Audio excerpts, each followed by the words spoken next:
Welcome to our next installment of summer camp activities. These are available to you and our campers. This activity may be used at either one of our programs, the Sleepaway program or our mobile camp. By keeping a few things in mind at all times, all campers of all ages can enjoy this fun activity. First, we're going to need to grab our supplies.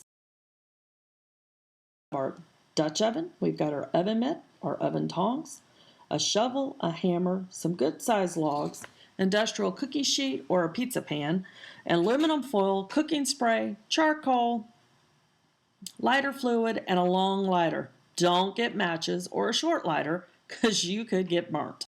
Then we have to have our cobbler supplies, a can opener, a cake mix, a can of peaches, and a can of Sprite to get ready to build our fire. So let's begin. While you're at one of our residential programs, it is completely totally appropriate to build a fire circle or a hole to put the charcoal in.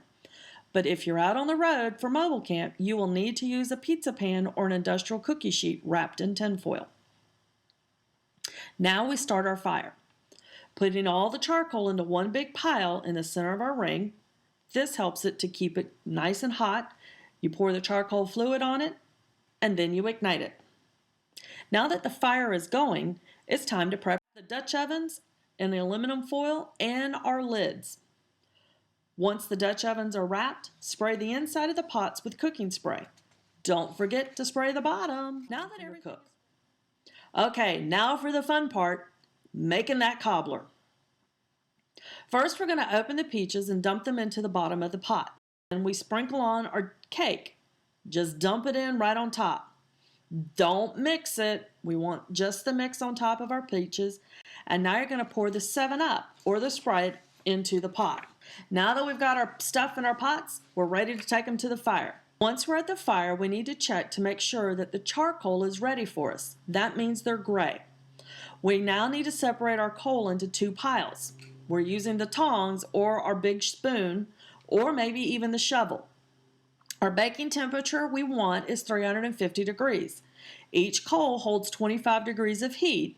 By doing the math, you've got to have 14 coals. We want 7 on top, 7 on the bottom. It's okay to have a couple of extra coals, but you'll need to keep an eye and your nose on the cooking process. As the cobbler begins to cook, you'll start smelling the process. It should smell like a cake baking. You'll want to check on how it's going, probably in about 20 minutes. It's extremely important to use your safety equipment. Now that the cobbler's been cooking the right amount of time, it's time to remove it from the fire. Something to keep in mind is even though if you remove the cobbler from the heat, it will keep cooking. Cast iron holds the heat. So even if the 25 minutes it's up and you're thinking it's not quite done, give it that time away from the flame because it will keep cooking.